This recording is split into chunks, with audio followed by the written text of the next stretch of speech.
What does it mean for a loadout to be quote-unquote good? The obvious answer is that it needs to be at least somewhat effective within the context of its native game. But what is it that makes a strong loadout as dangerous as it is? What makes a mighty loadout tick? In my humble gamer opinion, the two biggest things that make a loadout powerful are synergy between its parts, and a lack of counterplay that dampens the loadout as much as the loadout crushes its competition. A common setup to see in Deep Rock Galactic is a driller with a thin containment field EPC, usually accompanied by a sludge pump or cryo cannon. This very clearly fits our criteria, as thin containment field is a priceless utility while also allowing for extra damage. Looking outside of DRG for a moment, let's examine a less obvious loadout. If you play a lot of Payday 2, particularly in solo stealth, you might know what I'm about to say. Frenzy Yakuza, my beloved. If you aren't familiar with Payday 2 and what Frenzy Yakuza is, here's a very short version of it. Frenzy is a skill that massively reduces your maximum health with the upside of taking less damage and synergizing with effects that are based on having low health. Yakuza is a perk which grants you various benefits when you're below half health. And yes, a skill and a perk are two different things in Payday 2. You can probably see where I'm going with this. By permanently keeping your health below half by virtue of Frenzy, you eternally have the benefits of the Yakuza perk. It sounds like a foolproof plan, but there's a problem. The Yakuza perk deck kinda sucks most of the time, and it's because of one major flaw. The upsides of Yakuza simply aren't enough on higher difficulties during an all-out firefight. You can scrape by on overkill and below, but be ready to sweat if you go any higher on a loud mission. Where Yakuza spreads its wings is in a place that many don't expect: stealth. You see, one of the benefits Yakuza gives is increased movement speed. Movement speed is crucial in stealth due to giving you the opportunity to run past guards where you otherwise couldn't, get behind cover after a sprint to an objective, or move bags much faster. What's the point of mentioning all this? Let's look back at our criteria for a good build. Synergy and a lack of counterplay. While the synergy between Frenzy and Yakuza puts you in a high-risk scenario, they undeniably synergize and have benefits. My point about counterplay is harder to pin down. Not only because we're talking about PvE games, but because they have counterplay in one scenario and absolutely nothing in the other. Like I said, the Yakuza perk is terrible in a mission without stealth, but the right stealth mission with the Frenzy Yakuza build can be a breeze. I've done a first try solo run of Shadow Raid nearly a dozen times, partially thanks to Frenzy Yakuza. We aren't here to talk about Shadow Raid though. We're here to talk about Deep Rock Galactic, and the build I have to show you. This build is the antithesis of everything I just said about synergy and a lack of counterplay. The Suicide Scout. A build that is designed to clash with itself, and one where you are your own counterplay. First things first, what exactly is the Suicide Scout build? The key ingredient of this shit sandwich is a plasma carbine with the shield battery booster overclock. On its own, that combination is fairly innocuous. I wouldn't call it great, but it's by no means terrible. Things start heating up when upgrades get involved, especially the second major component of Suicide Scout, manual heat dump. The shield battery booster overclock makes your shield disappear if you overheat your plasma carbine. Most of the time, that would rarely be an issue. With manual heat dump, your heat dump counts as an overheat. Since you are incentivized to manually overheat your weapon, you are in turn purposefully wiping out your shield every minute or so. I know what you're thinking. Couldn't you just use a different upgrade or simply avoid using manual heat dump if you select it? 1. Using a different upgrade ruins the point of Suicide Scout. 2. Taking the upgrade but not using it denies you its upside and makes the game boring. If you're not going all in on the suffering, don't bother doing it. I don't make myself suffer purely for content. I do it for the love of the craft. To my subscribers who play Dead by Daylight, do you remember Burger King Myers? Good times. Those who don't can simply look through my catalog of videos. I'm well versed on the topic of looking like an idiot for the meme. Now, let's get back to business, shall we? The manual heat dump mod isn't the only upgrade that needs to be considered. For maximum Suicide Scout status, your modifications should look like this. This build makes sure to avoid heat-related upgrades except for MHD, and also steers clear of upgrades that increase survivability and damage. Projectile speed over rate of fire, Ammo over damage, spread over hot feet, and splash over shock. Because fuck you, that's why. You're not only castrating your weapon, the ammo upgrade makes sure that you're stuck with it for longer.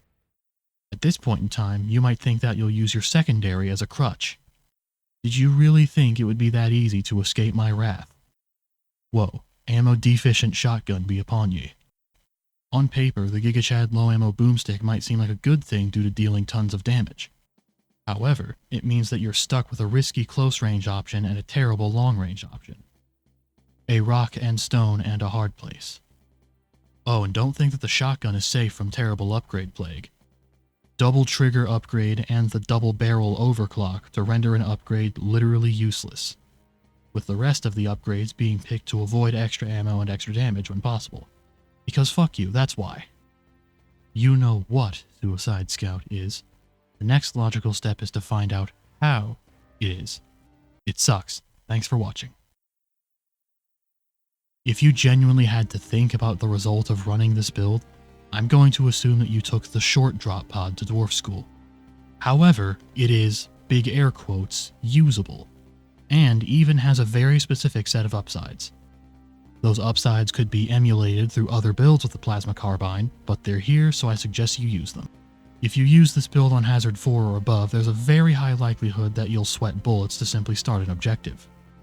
You just do too little damage and take too much unless you constantly grapple every chance you get, like the little bitch that you are. If you find yourself with enough breathing room to comfortably open fire, the Plasma Carbine in this build has a couple of saving graces. First, the projectile speed and low spread make it incredibly easy to land shots. You need that help though, because the shots you hit do less damage than a hairdryer, without the flower boost. The second pro of this build is that you have plenty of ammo to stare at as the Glyphids refuse to die. 700 plus is more than enough to look at in awe and realize that you'll need every single shot if you're dumb enough to hunt a Dreadnought with this thing. Have you ever seen that one green tech story about the Great Tard War? Trying to hunt a Dreadnought with a squad of Suicide Scouts would look something like that. People of questionable well-being hitting the floor as shit flies everywhere. Hold your horses though, we gotta talk about the boomstick. As stated prior, it's the well-known GigaChad build with a few twists to make it far worse. Yes, it deals a ridiculous amount of damage, however you can only deal that damage a few times. On top of that, having a terrible primary and potentially no shield means that getting up close to unleash a blast is hazardous to your health. So we know how much it sucks to play, but I haven't told you how to play it. First things first, do not go above Hazard 3 if you cherish your blood pressure. In all seriousness, the best way to play Suicide Scout is to bounce from objective to objective, vantage point to vantage point to objective, etc. Play it like Doom or a Payday 2 dodge build. You just have to keep moving, even more than you usually do in DRG. Regular Scout already enables that idea should you need it, but it's an absolute necessity on Suicide Scout. To effectively play Suicide Scout, you need to be a cursed combo of Obi-Wan and John Payday. Use the high ground, pound out objectives, have a vocalized dependency on sources of healing, and end up being an epicenter of meme activity. That's really all I can say that isn't general deep rock knowledge or even shooter tips. Use your grappling hook to escape danger, use the right weapon for the job, and for the love of Carl, use your flare gun. Please. Oh, and one more thing. Be sure to buy the beer for everyone if you use this in an online game with randos. It'll ease the back pain from carrying you. Now, allow me to show you some real-time commentary gameplay of Suicide Scout in action. Thanks for watching. Please like, comment, and subscribe so I may further pursue the craft of my eloquent creations. Be on the lookout for more DRG builds coming soon. Some of them actually usable. Alright. Hazard 4 point extraction. This is gonna be fun.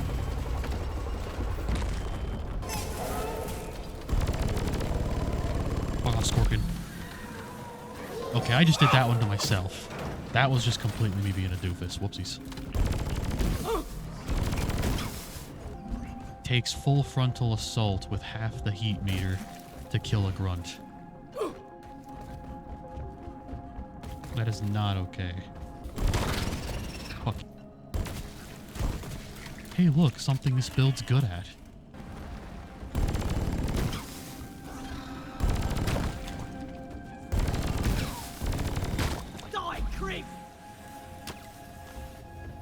See, in this normal scenario where we're just chilling, that's fine. That overheat is fine. But in a swarm, that's gonna suck. This is where I smash cut to a swarm happening. Yep, it's happening. Alright, watch this. Nearly overheating, just spraying on some splashers.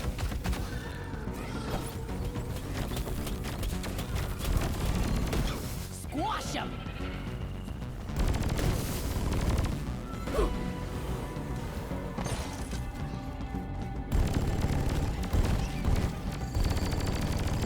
You go to hell. Oh, fuck. Oh, no. Oh, no. Give me that.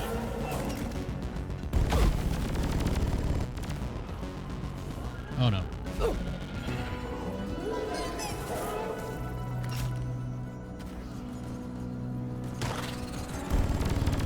Bloody hell, you're hot to kill! Look at that. I just wanted to take down this fucker.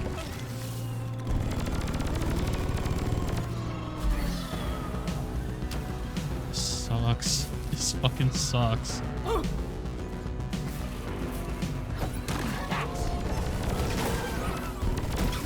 Fuck off.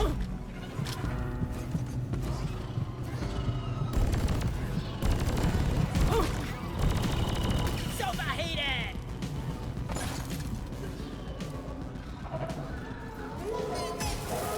No. No. Look at that. Look at how much heat that required just to take out one grunt.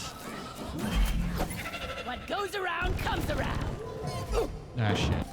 I'm wondering if fighting bugs and moving dirt is the best way to make a living. You fuck off. Where's that stalker? Oh my god. Are you fucking serious? Are you fucking serious? If not recorded, no one would believe me. That's the kind of paranoia playing Suicide Scout instills in you. Like I said in the video, the one upside of this is that it's very controllable. If you want to shoot something with your plasma carbine, you can and will hit it. I suppose another good upside of this, it's a very good testicle popper. Too short. Too short of the supply drop. Marvelous. Take that beer ingredient. I'm gonna fucking need one after this. In real life. Stand back. I'll take you. That doesn't go... It kind of goes against the Suicide Scout creed, but fuck it. Clever down! Fuck great!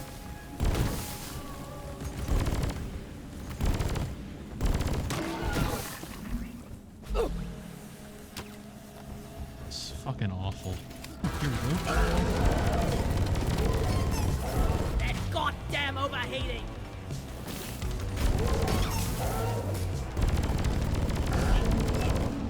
Just want the fucking rock. It's Okay, fine. overheated! I yield. I yield. I just wanted the fucking rock. So, update, it's not going very good. Damn, I'm out.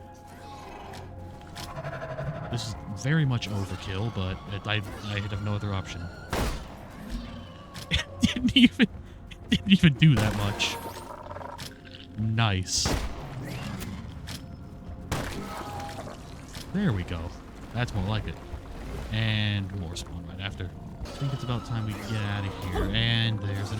This isn't even fun. This just sucks.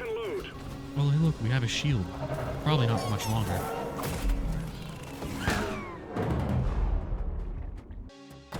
Yep.